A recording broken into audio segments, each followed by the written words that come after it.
A wife works like a maid for her husband. If she doesn't listen to him, they might get divorced. I'm really mad, I told someone. My husband Tom took my special credit card and spent lots of money without asking me. He knew I was busy with work. They're on a vacation overseas. I feel really disrespected. I didn't answer Tom's phone call. Instead, I started planning how to get back at him. I'm Holly Smith. I used to be a famous actress in the USA. People all over the world loved me, and I even made it big in Hollywood. I was famous for many years. But then I got married to Tom, who used to be my manager and helper. He took care of everything for me, from my health to my personal life. He's still helping me with my fashion stores now. I quit acting 10 years ago when I was 21. When I decided to stop acting while I was still really famous, it caused a big stir in the media. Fans were coming to my house, and I was getting tons of letters begging me to keep going. Despite all the gossip and rumors, Tom and I got married happily, and everyone was supportive. Just before I quit acting, I started my own fashion brand. Now, Tom works for me in finance, and I focus on running the business, making sure our models do well. Everything seemed great, but lately Tom's been acting strange. He looks tired and defeated all the time at home. Tom, what's going on? You don't seem yourself. Is something wrong at work? I knew he didn't like talking about his problems, so I always checked in on him. It could be tiring, but he always helped me with my problems too, so I didn't mind.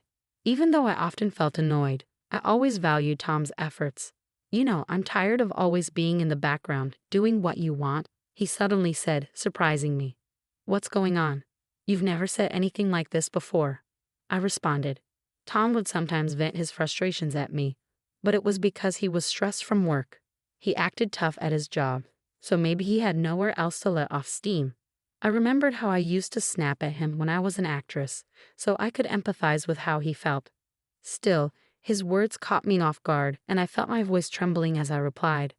I've been holding back. You're always busy, and I'm just here supporting you. Even though Tom earned more than most people, he was still just an employee in our company. I made more money, but I never thought it mattered who earned more in a marriage. His words surprised me. Even when you're home, you're always focused on work and hardly pay attention to me. When we go shopping, you just buy whatever you want. How do you think that makes me feel? Tom looked dissatisfied, his lips pressed together like a frustrated child. Honestly, his words irritated me. Most of our household expenses came from my income. His salary was his to spend as he pleased. As I reminded him, it was my way of thanking him for all his support and hard work. There were times when Tom supported me financially, especially when we didn't have much money. I wanted to thank him for all the times he put his own needs aside for me, even until I retired. It hurt to hear him sound ungrateful. The things I buy come from the savings I manage. If anything, I'm the one making sacrifices, I thought angrily. Holly, you have too much free time. I want more time off and to travel leisurely. The salary's good since I joined your company, but I never have time, he complained. When I left acting and started my own business, Tom said he'd keep managing actors. But when my business did well, he wanted to work with me. If I work with you, Holly, you won't be lonely. I want to be there for you, he said. I wanted to spend time with him, so I let him join. I never asked him to, so why was he acting like this? Wasn't our life good enough for him? Wasn't he being too selfish? As I thought this, Tom asked for time off to celebrate his parents' 60th anniversary. Can I have 2 weeks off to take them on a trip to Japan? He asked. They've never been, and I want to show them the tasty food and beautiful sights, he said. I braced myself for his response, but his request surprised me, leaving me feeling uneasy. 2 weeks off seemed like a simple request he could easily make it work without causing any trouble. Our company was fair, and taking time off wasn't usually a problem. Yet here he was, making a big deal about it and negotiating directly with me. Something felt off, but I couldn't pinpoint what. I tried to push aside my irritation and replied calmly, I'm fine with that, but it won't work this year.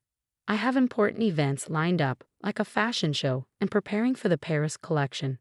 Maybe we can plan it for next year when my schedule is more flexible. I want to be there for my in-laws' celebration, but work is really busy this year. I suggested a different date, but Tom refused with a smile.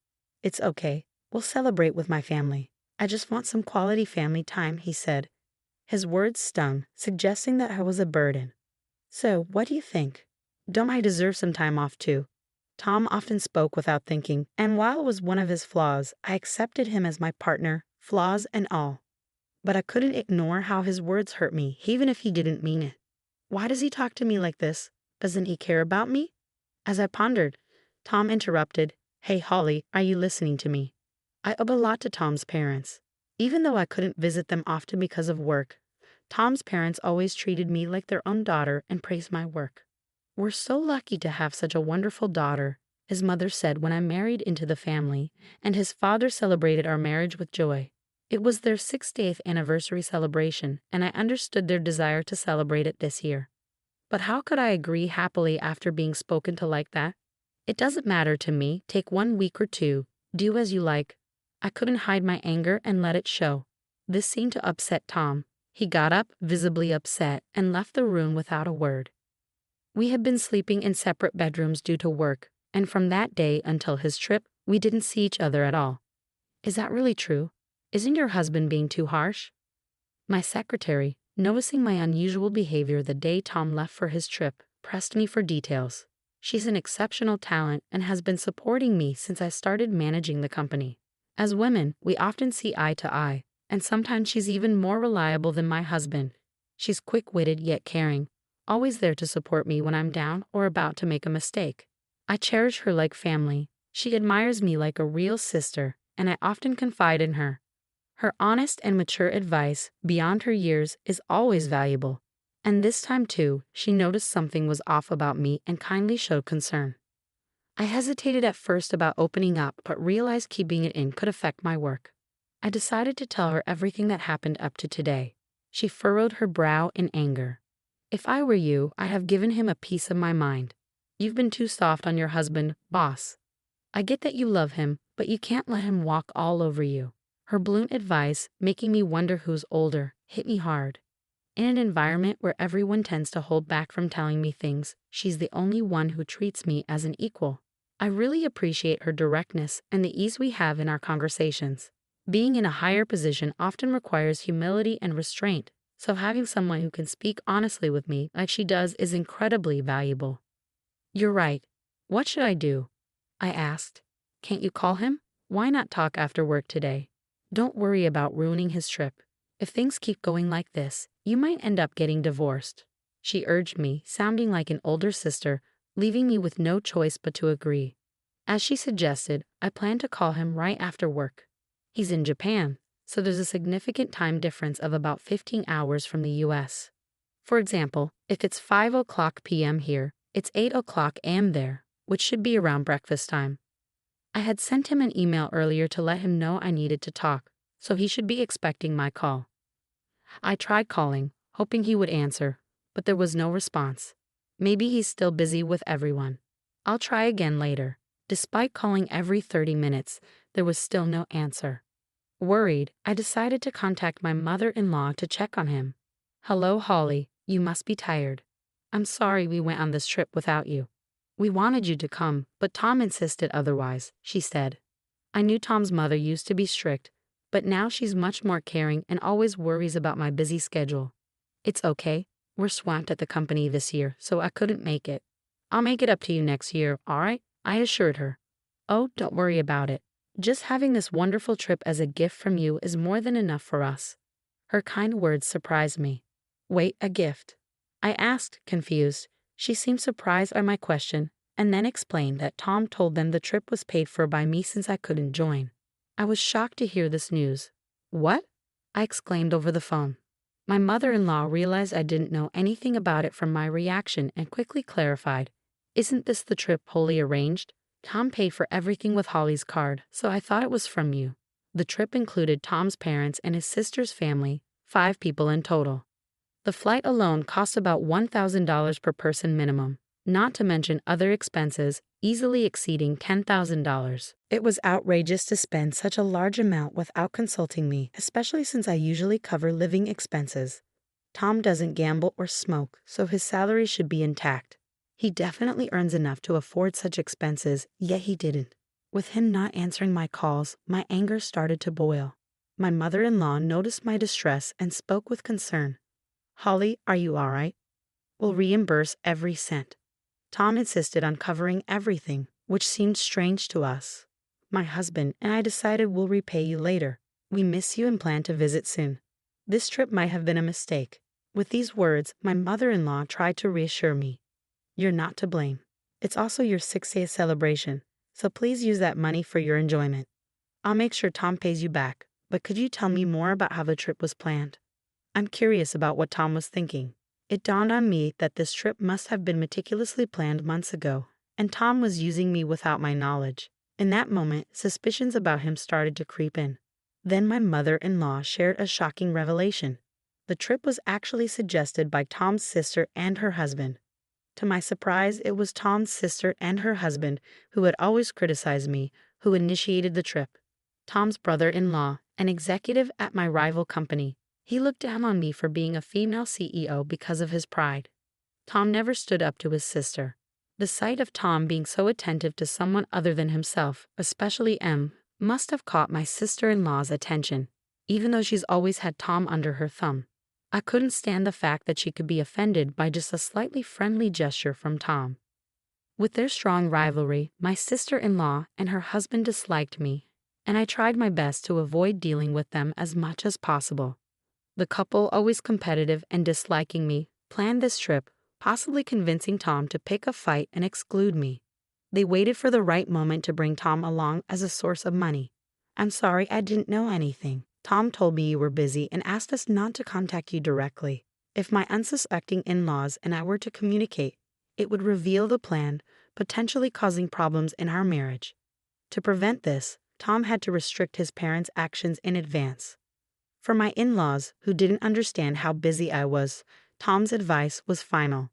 They decided to follow his instructions and express their gratitude when they returned. Holly, did you give Tom a card or something? He was paying with a black card I've never seen before, my father-in-law asked, sounding hurried as if he had been eavesdropping. He brought up something that had been on my mind the moment he mentioned a black card. I checked my safe. The black card he referred to was the company's crucial black card, accessible only by Tom and me, who knew the safe's password. I never imagined Tom would stoop to embezzlement, but the card that should have been there was missing. With Tom overseeing finance, it was easy for him to manipulate records and misuse company funds. When I realized this, my anger reached its peak, and I shared the story with my in-laws. They must have been shocked. My mother-in-law turned pale and panicked, saying, "What should we do? Are we involved in this embezzlement? We'll return with Tom immediately. We're just as guilty as he is, even if unknowingly. We'll face the consequences once we're back." My father-in-law, a man of strong responsibility, said. I shook my head, rejecting his words. This was all orchestrated by Tom's sister's family and Tom himself. My in-laws are not to blame. They were just manipulated by Tom. They're not at fault, but I can't let them off the hook. We don't need punishment, but could you help me with something? I've turned a blind eye to Tom's actions until now, and that's my fault. He's taking advantage of me, thinking he can get away with just an apology. This isn't just a marital issue, it's a company issue. We need to teach him a lesson. All right, we'll do whatever we can to help. So we began plotting a revenge plan. I was surprised by my own cunning, but my love for Tom had died. Now only hatred and anger surged through me. Initially, my in-laws were hesitant about this drastic plan, but they also felt responsible for Tom as his parents, and eventually they resolved to support me. As parents, they agreed to be my allies. Amidst this discussion, Tom unexpectedly called. I ended the call with my in-laws and answered Tom's. What's up? We're enjoying a family-only trip. So what's this important talk about? Tom's sarcastic tone only fueled my irritation. You took your time calling. Did you go a little wild, huh? No way. Just having drinks at a nearby bar with Mom and Dad. This confirmed he was lying. I had just spoken to his parents, and there was no noise of a bar in the background. Besides, they had no reason to lie to me. His words erased all the time and trust we had built, and my feelings for him cooled entirely. Oh, really? By the way, Tom, you haven't been tampering with the company's expenses, have you? His demeanor instantly changed at my unexpected question. What's that all about? His usually light-hearted tone turned dead serious. Was this his true nature? Seeing his attitude shift as if he now saw me as an enemy, I faced him with equal firmness. Just checking since there will be an audit at the company soon. Are you suspecting me? His defensive reaction betrayed his guilt. I couldn't help but chuckle at his feeble response. What's the matter? I was just asking. And now you're talking about suspicion. Have you done something wrong? No, anyway, the house better not be a mess when I get back, okay? Realizing he was only making himself look more suspicious, he quickly changed the subject. His actions only served to raise more suspicion. I almost found his foolishness impressive. Who knows? I've been busy with work too. Cut me some slack. I hate returning to a dirty house full of bugs. They say a wife is her husband's maid. Disobey and it's divorce. Even our executive says that to his wife. Looks like I might have to do the same, huh? You wouldn't want that, so keep the house clean. I had never seen him get along with the executive. His current words were likely his own thoughts, but aware of his weaker position, he used the third person to express them. His pitiful attempt made me sigh. Sure, I'll keep that in mind. There was no need for further conversation. Tom clearly looked down on me, even resorting to embezzling company funds. Embezzlement is a serious crime, and I could report him to the police. No mercy, even for a spouse. But that alone wouldn't satisfy me. After ending the call with Tom, I immediately made a certain phone call. The next day, while busy preparing for the fashion show, I was bombarded with calls. Of course, it was Tom. I noticed his calls late at night while I was out for a reason, accompanied by my secretary. Luckily, she was driving, so I answered Tom's call. You're late. What have you been doing? His voice was more agitated than I'd ever heard, surprising both my secretary and me, who were listening on speaker. What do you mean? I was working. Did you do something yesterday? Do something like what? Don't play dumb. Tell me the truth. What did you do? Tom was in complete panic, and in the background, I could hear several Japanese men confronting him, along with my sister-in-law and her husband. Sounds noisy. Is everything okay? No, it's just... Tom, who had been blustering, suddenly began to stammer. He realized that admitting anything would put him in a very disadvantageous position.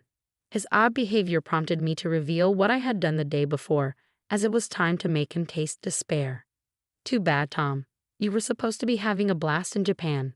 But it seems your dream turned into a nightmare overnight. Huh? But it's what you deserve for misusing someone else's money. You did something, didn't you? As he reacted strangely, I disclosed my actions from the previous day. I reached out to the president of the credit card company I had a long-standing relationship with, even though it was after hours. He agreed to assist me immediately. He promptly suspended the company's credit card. When a credit card is misused, the company isn't obligated to pay the store, leaving the store at a loss.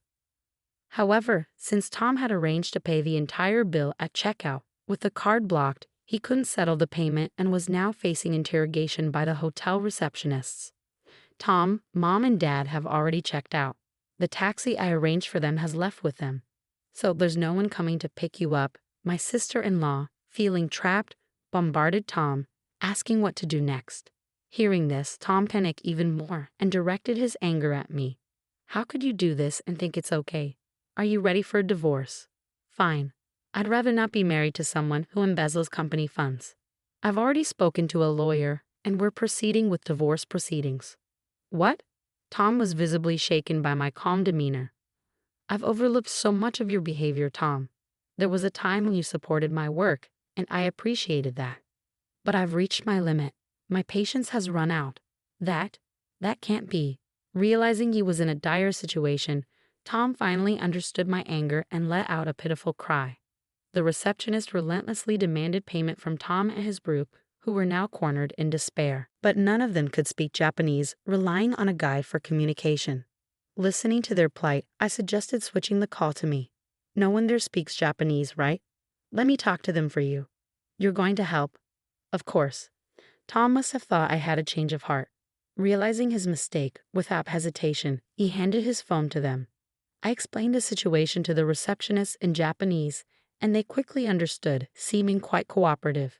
To alleviate their concerns, I also provided them with my contact information, which my secretary noted down. They happily agreed to my proposal. After a brief conversation, they returned the phone to Tom. What happened? Did you sort it out? Yes, I've taken care of it. Now it's up to you guys. Really? You're a lifesaver, Holly. I love you. He then hurried off, apparently called by the receptionists. Clueless, Tom ended the call and followed them. Are you sure about this? It probably won't end well. Exactly. It's perfect for them to experience some hardship. An hour later, as expected, I received a barrage of calls from Tom again. When I answered, Tom's voice was filled with pitiful anguish. Holly, what's happening here? Where are we? Explain yourself and come help us right now. Crying out, he showed me via video call the image of a slum area in Osaka, Japan. The sight was shocking. Tom and his sister's family were stripped of their belongings and in a pitiful state. Caught by those individuals, being taken to what's considered the most dangerous place in Japan was honestly unexpected. When I spoke to the receptionist, he mentioned, I'm a big fan of yours. I'll arrange a harsh punishment, just leave it to me, but I never anticipated it would be this severe. I couldn't help but laugh at the unexpected turn of events. You're lucky to be alive in Japan's most dangerous place. It's quite a miracle. What? Wait, Holly, what's going on? Explain yourself and come help us right now. Since it's a video call, they could probably hear everything clearly. Surrounding Tom and his group were homeless individuals, causing a stir. You folks caused trouble for Holly. Now face the consequences. Time to reflect. My in-laws chimed in, surprising everyone. What's going on? A friend of Holly flew us back on a private jet. We're back in the US and Holly picked us up. We realized you were trying to set Holly up. We told her to do whatever she wants with you guys. As they spoke, the onlookers behind them began confronting Tom's sister and her husband. The homeless folks were ruthless. If you had anything valuable, even women weren't spared. They were shouting while on the video call. In such a dangerous place, it's no wonder they became prime targets. I addressed the crowd in Japanese, telling them loudly that these men had used my card illegally and mistreated me. Every night, I urged them to do whatever they pleased with them. The locals, eager to join in, gladly agreed to make things difficult for them. Suddenly, the call ended, perhaps because someone grabbed the phone. Tom and his group were left in the dangerous neighborhood, terrorized daily and treated like slaves by the locals. Without money to return to the U.S., they were essentially stuck abroad.